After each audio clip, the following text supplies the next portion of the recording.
बहुत बहुत शुक्रिया जनाब कारी अब्दुल रहीम साहब की आवाज़ माशाअल्लाह। आप नाते पाक सुनते रहे, इंशाअल्लाह आप साथ देंगे। फिर ये के बाद दिगरे हमारे कई नातखां यहाँ तशरीफ़ फरमा हैं, खूबसूरत खूबसूरत आवाज़ के मालिक हैं, लाने की कोशिश करूँगा। लेकिन अब मैं मुनासिब समझता हूँ कि वाज़ और नसीहत का सिलसिला शुरू हो। आइए हमारे जो मुकर्रिरीन ख़तीब हज़रात तशरीफ़ फरमा हैं वो अपनी जगह आप बेमिसाल हैं। बिला इम्तियाज़ के बाद दिगरे मैं लाने की कोशिश करूंगा, लेकिन इससे कबल माजरत के साथ मैं जिन हजरात को लाने की कोशिश कर रहा हूं उनसे गुजारिश करूंगा कि चूँकि रात का बहुत सारा हिस्सा गुजर चुका है और बहुत सारे हमारे मुकर्रिरीन हैं, इसलिए सिर्फ और सिर्फ मैं गुजारिश करूंगा अपने मुकर्रिर साहब से कि आप 20 मिनट का वक्त लेंगे और 20 मिनट में अपनी बातों को समेटने की कोशिश करेंगे। चूँकि हमारे मुकर्रिरीन इतने बासलाहियत हैं कि घंटों बोलने की सलाहियत रखते हैं, लेकिन मैं जानता हूं और ये गुजारिश करूंगा कि जब कभी बोलिए वक्त पर बोलिए, जब कभी बोलिए वक्त पर बोलिए। अरे मुद्दतों सोचिए, मुद्दतों सोचिए, मुख्तसर बोलिए, मुख्तसर बोलिए। इसी गुजारिश के साथ मैं अब गुजारिश कर रहा हूं जनाब मुफ्ती फैजुर रहमान साहब मद्दज़िल्लहुल आली मदरसा आशातुल उलूम भेड़िहारी से कि वो तशरीफ़ लाएं और मुख्तसर सा वक्त में अपनी कीमती बातों से नवाजें। जनाब मुफ्ती फैजुर रहमान साहब मद्दज़िल्लहुल आली मदरसा आशातुल उलूम भेड़िहारी। एक ज़रूरी ऐलान ये भी है, हालांकि इलाके के जिस इजलास में जाने का इत्तेफाक होता है मुझे, मैं वहाँ उन मोहतरम की तशरीफ़ आवरी होती है, देखता हूँ हजार मसरूफियत के बावजूद भी जब भी उनको दावत मिलती है तो वहाँ जाने की कोशिश करते हैं। जनाब डॉक्टर शकील साहब तशरीफ़ फरमा हैं आपके स्टेज पे, वो निहायत ही मसरूफ़ लोग हैं, एक एक लम्हा इनकी निहायत ही कीमती होते हैं, लिहाजा अभी वो तशरीफ़ रख रहे हैं। 20 मिनट तक गुजारिश करूंगा कि और रहेंगे और कुछ अपना तासुर अगर जाहिर करना चाहेंगे तो मुफ्ती साहब के बाद तासुर हल्का जाहिर करवा, हाँ इंशाअल्लाह इंशाअल्लाह। चूँकि हमारे हर दिल अजीज़ MLA डॉक्टर शमीम साहब के बहैसियत नुमाइंदा यहाँ नुमाइंदगी करने के लिए तशरीफ़ लाए हैं, इसलिए उनसे गुजारिश करना मेरा फ़र्ज़ बनता है। बहुत बहुत शुक्रिया, और इनका शुक्रिया अदा करना लोहडियाँ वालों के तरफ से भी फ़र्ज़ बनता है कि आपके यहाँ तशरीफ़ लाए। बहुत बहुत शुक्रिया, बहुत शुक्रिया, बहुत शुक्रिया। जनाब मुफ्ती साहब से दरख्वास्त है कि आप अपने मलफूजात से नवाजें। शुक्रिया। अल्हम्दुलिल्लाह। अरे मुफ्ती साहब आपको तकलीफ में देखिए बड़ी खुशी की बात है कि देखिए शुरुआत जब हो जाती है, मुतबर्रक शुरुआत जब होती है तो वाकई ऐलान पर ऐलान होने लगते हैं। ये भारत के प्राचीन सभ्यता की अलामत, उसकी प्रतीक दिखाई दे दी लोहडियाँ की इस पावन भूमि पे। मुखिया सुभाष जी, क्या एक तरफ सुभाष नाम आ रहा है, मस्जिद की तामीर की बात आ रही है, मुखिया जी हैं सुभाष जी, वो भारत के इस गंगा जुमनी तहजीब और कल्चर और संस्कृति के प्रतीक सुभाष जी 2500 रुपया मस्जिद के संगे बुनियाद के लिए दिए। बहुत बहुत शुक्रिया। इन्होंने हिंदू मुस्लिम एकता की बड़ी बेजोड़ इलामत और पहचान पेश कर दिया मुखिया सुभाष जी ने। मैं तो ये दुआ करूंगा कि मुखिया के ताज इनके सर पे इस बार भी रहे और उनको अपने क्षेत्र की हिम्मत और हौसले के साथ मदद करने और सहयोग करने, सेवा करने की इस तरह की भावना उनके दिल में भर जाए। शुक्रिया सुभाष जी, आप सलामत रहें।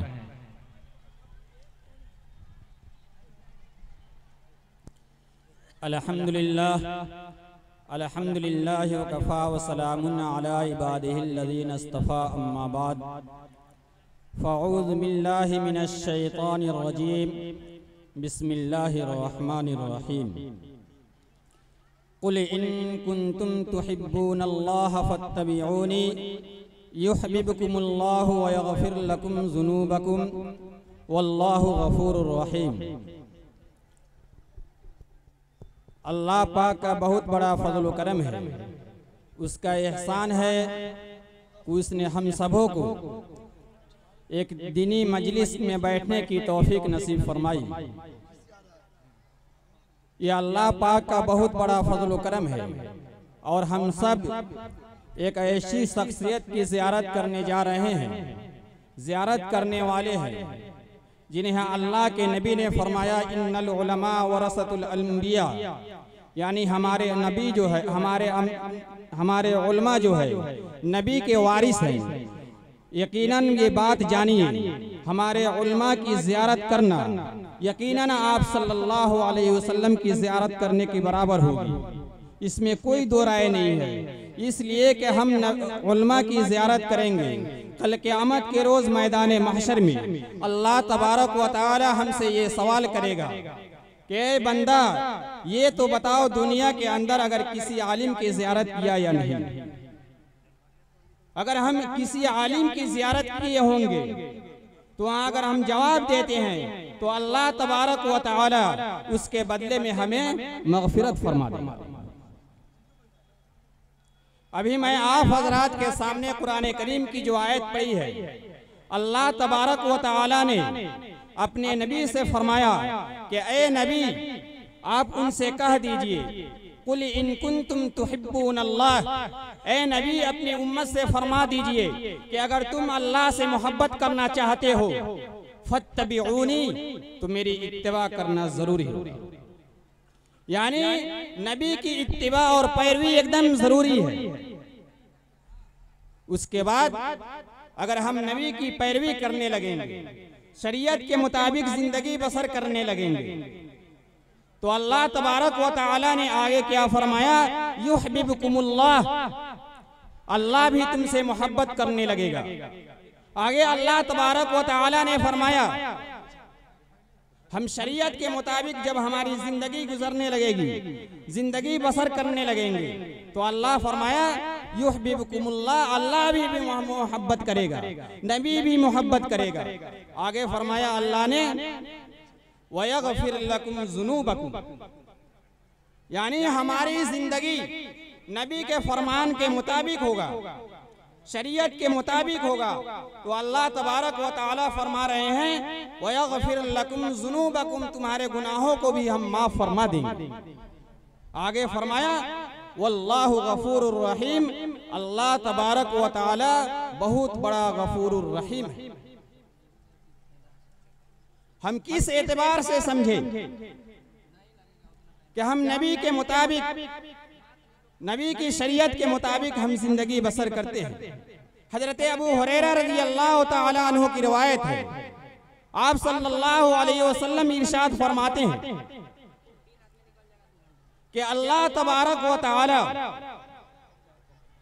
किसी बंदे से मोहब्बत करता है, अल्लाह तबारक व तआला किसी बंदे से मोहब्बत करता है तो जिब्रील अमीन को बुलाते हैं और फरमाते हैं कि ए जिब्रील अमीन, मैं फला बंदे से मोहब्बत करता हूँ, तुम भी मोहब्बत करो।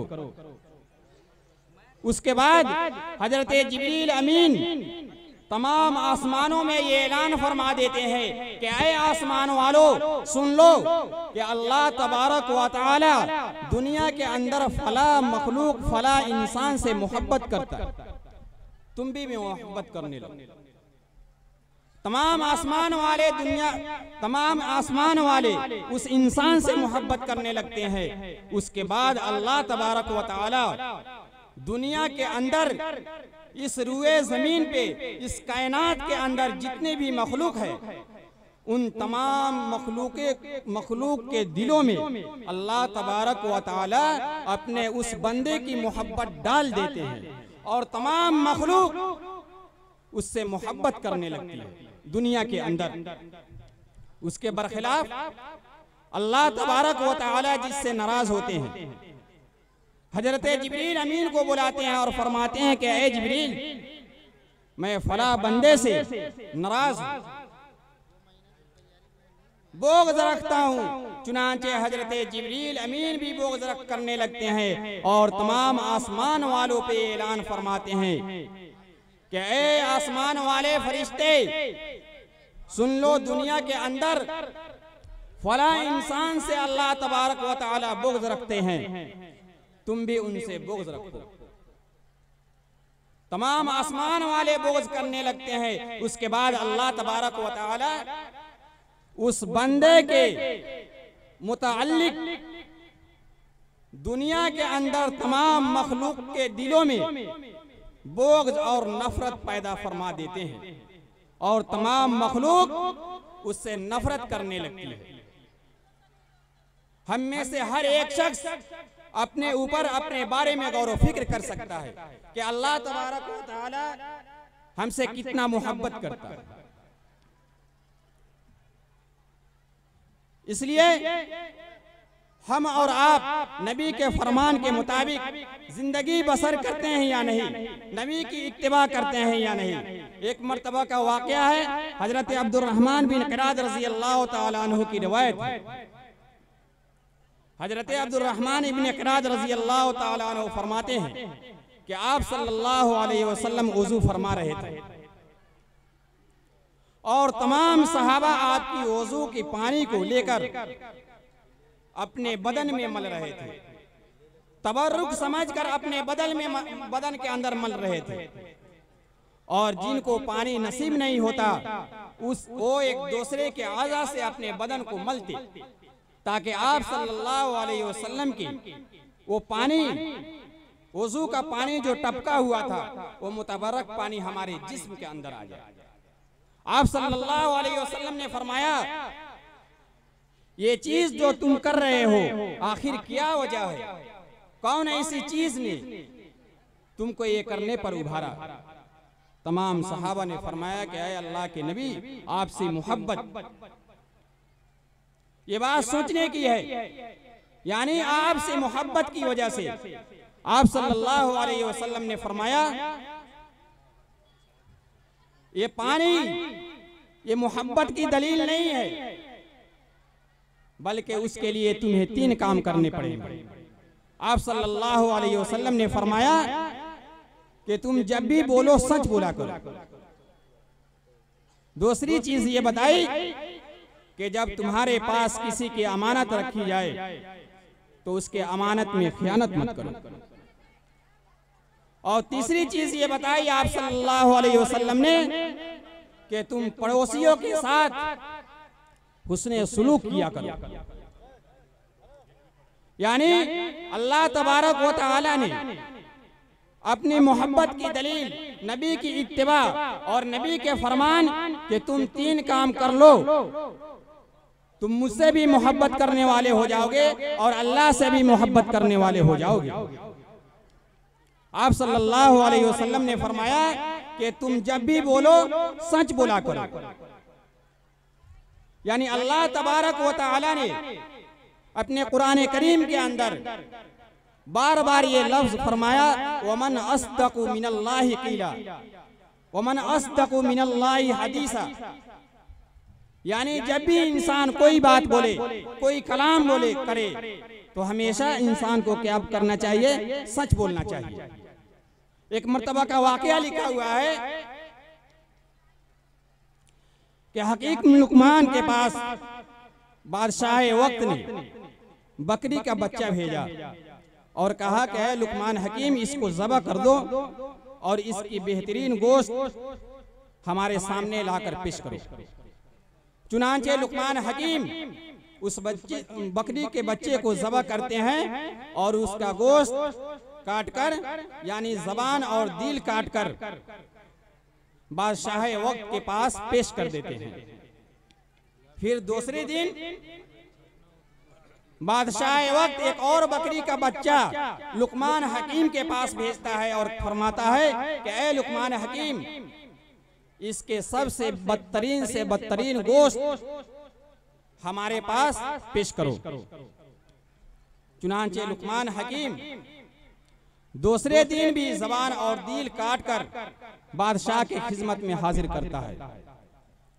बादशाह वक्त लुकमान हकीम से पूछता है कि ऐ लुकमान हकीम, आखिर माजरा क्या है?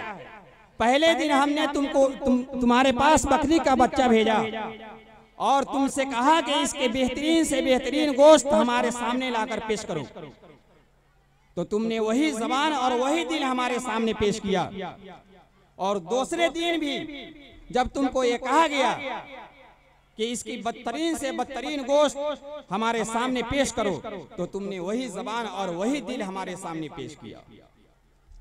उनका जवाब सुनिए, हकीमाना जवाब। क्या जवाब देते हैं? फरमाते हैं कि ऐ बादशाह वक्त, ये दिल और ये ज़बान अगर सही सालिम रहा तो जिस्म के तमाम आज़ा जो है ये सही सालिम हो जाते हैं, रहते हैं। और अगर ये दिल और ज़बान बिगड़ जाए तो जिस्म के तमाम आज़ा बिगड़ जाते हैं। अल्लाह के नबी ने फरमाया, इदा सलुहत सलुहल जसद कुल्लु व इदा फसदल फसदल जसद कुल्लु। यानी जब दिल सही सालिम है तो तमाम जिस्म सही सालिम है, और अगर दिल बिगड़ गया तो तमाम जिस्म बिगड़ गया, फसाद हो गया, खराब हो गया। तो इसलिए अल्लाह के नबी ने फरमाया कि जब भी तुम बात करो तो सच बोला करो। दूसरी चीज बताया कि जब तुम्हारे पास किसी की अमानत हो तो उसकी अमानत में खयानत मत करो। यानी किसी आदमी ने तुम्हारे पास कोई रकम रखा कि भाई साहब ये 5 रुपए या 50,000 रुपए आप मेरे अपने पास रखिए, कुछ दिन के बाद मैं ले सकता हूं आपसे।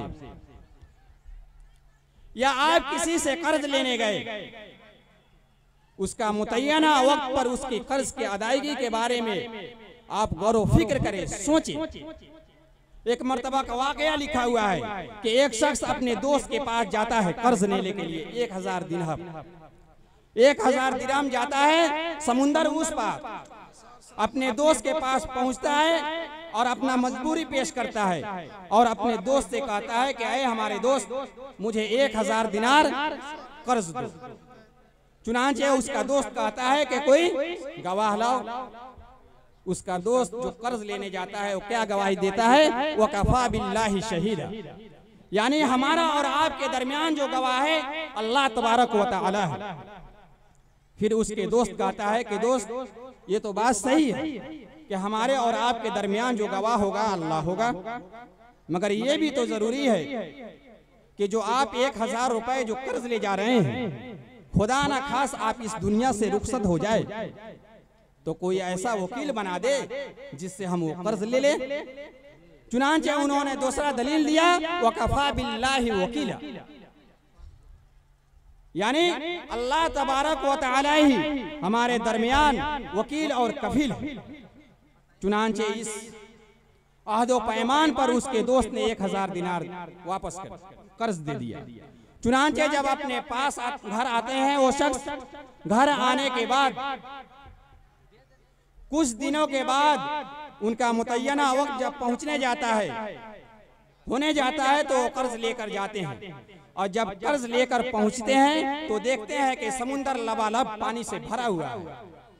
हर एक मुमकिन कोशिश करते हैं, हर चीज को तलाश करते हैं कि किसी वजह से हम उस बगल पहुंच जाए, दरिया उस बाहर चले जाए, मगर कोई सूरत नजर नहीं आती। चुनांचे एक लकड़ी को लेते हैं और उसके अंदर सुराख करते हैं और 1000 दिनार उसके अंदर डालते हैं और एक पर्ची डालते हैं और पर्ची में लिखते हैं कि ऐ अल्लाह, ये 1000 दिनार और दिरहम जो हमने कर्ज लिया था, आपको गवाह बनाया था और आपको वकील बनाया था, ये आपके समुंदर के हवाले करते हैं और आप ही इसके वकील और गवाह। इसको पहुंचाना आपका जिम्मे है और आपका काम है। ऐ अल्लाह, मैं इससे मजबूर हूं पहुंचाने से, लिहाजा मैं आपके हवाले करता हूं। उधर उसका दोस्त जो कर्ज दिया था वो कर्ज लेने के लिए आता है। उसके बाद उसका दोस्त उसके पास पहुंचने के लिए कोशिश करता है, मगर दरिया भी हायल है। उसके बाद वापस होने लगता है तो देखता है कि दरिया में एक लकड़ी दहते हुए आ रही है। चुनांचे वो लकड़ी उठाता है, सोचता है कि जलावन का काम आ सकता है। चुनांचे जब वो लकड़ी लेकर घर आता है तो उस लकड़ी को फाड़ता है तो उसके अंदर 1000 दिनार और वो एक पर्ची मिलता है। उसके बाद फिर बाद में चलकर उसके कर्ज दोस्त 1000 दिनार जब उसके घर जाते हैं कर्ज देने के लिए तो उसका दोस्त फरमाता है कि ये दोस्त हमारा वो कर्ज मिल चुका है। तीसरी दलील ये बताई आप सल्लल्लाहु अलैहि वसल्लम ने आपके पड़ोसियों के साथ मेहरबानी का मामला करो, रहम का मामला करो, सिला रहमी का मामला करो। आप सल्लल्लाहु अलैहि वसल्लम पड़ोसियों के बारे में फरमाया कि तुम्हारा पड़ोसी तुम्हारी ईज़ा से महफूज रहे। आप सल्लल्लाहु अलैहि वसल्लम ने फरमाया, हजरत आयशा की रवायत है कि आप सल्लल्लाहु अलैहि वसल्लम ने फरमाया कि अल्लाह तबारक व तआला ने जिब्रील अमीन के वास्ते से पड़ोसियों के बारे में इस कदर समझाते रहे कि मुझे ऐसा खतरा महसूस होने लगा कि अल्लाह तबारक व तआला पड़ोसियों के वारिस करार न देना। तो इसलिए हम और आप इसके बारे में गौर फिक्र करें कि अल्लाह तबारक व तआला से हमें और आपको कितनी मोहब्बत है और आप सल्लल्लाहु अलैहि वसल्लम के फरमान के मुताबिक हमारी जिंदगी बसर हो रही है या नहीं हो रही है। इसके बारे में हम और आप सोचें और गौर फिक्र करें। दुआ कीजिए कि अल्लाह तबारक व तआला हम सबको कहने और सुनने से ज्यादा अमल करने की तौफीक नसीब फरमाए। व आखिर दावाना अनिल हम्दुलिल्लाह। जज़ाकल्लाह, माशाअल्लाह।